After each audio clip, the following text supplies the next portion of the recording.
In a surprising turn of events, Senate Majority Leader Chuck Schumer, Democrat New York, conceded to the demands of GOP Senator Tommy Tuberville, Republican Alabama, after a prolonged standoff over key military nominations. Tuberville's staunch opposition stemmed from his disapproval of the Pentagon's policy on funding abortion travel. Taking to social media, Senator Tuberville stated, "One of us was bluffing. It wasn't me. Democrats are taking the same action they could have taken months ago. As long as the Pentagon keeps the unlawful elective abortion policy in place, my holds will remain." Schumer, in response, announced his decision to file cloture on 3 significant military promotions that Tuberville had previously halted. The GOP senator's blockade had prevented the Senate's blanket vote to confirm hundreds of military appointments simultaneously.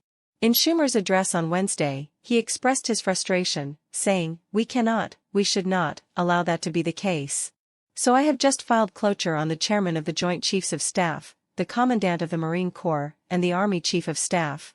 These men should have already been confirmed. They should already be serving in their new positions." Schumer went on to criticize Tuberville's actions, labeling them as brazen and misguided. "But this is where we are." He asserted that the Senate would vote overwhelmingly to overcome Tuberville's blockade and confirm the nominees. Schumer also emphasized that the abortion policy, which Tuberville vehemently opposes, would remain unchanged.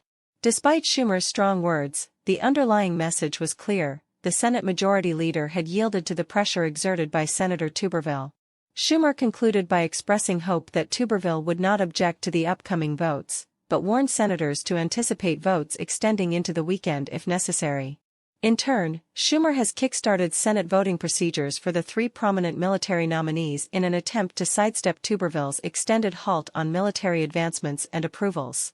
The delay originates from Tuberville's disagreement with a Pentagon rule that covers the travel expenses of service members getting abortions from out-of-state facilities.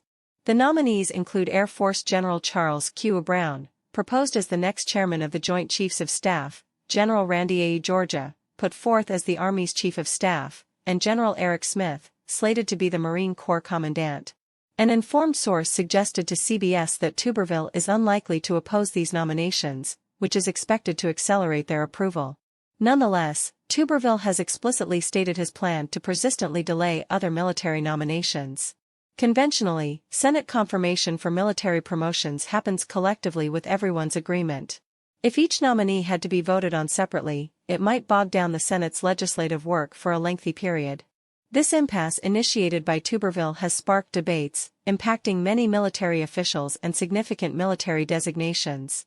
Currently, his blockade has affected over 300 high-ranking officers. The urgency to address these nominations is amplified, with General Mark Milley's impending retirement as the Joint Chief of Staff's chairman at September's close. Until his successor is approved, the Vice Chairman of the Joint Chiefs of Staff, Admiral Chris Grady, will temporarily hold the position.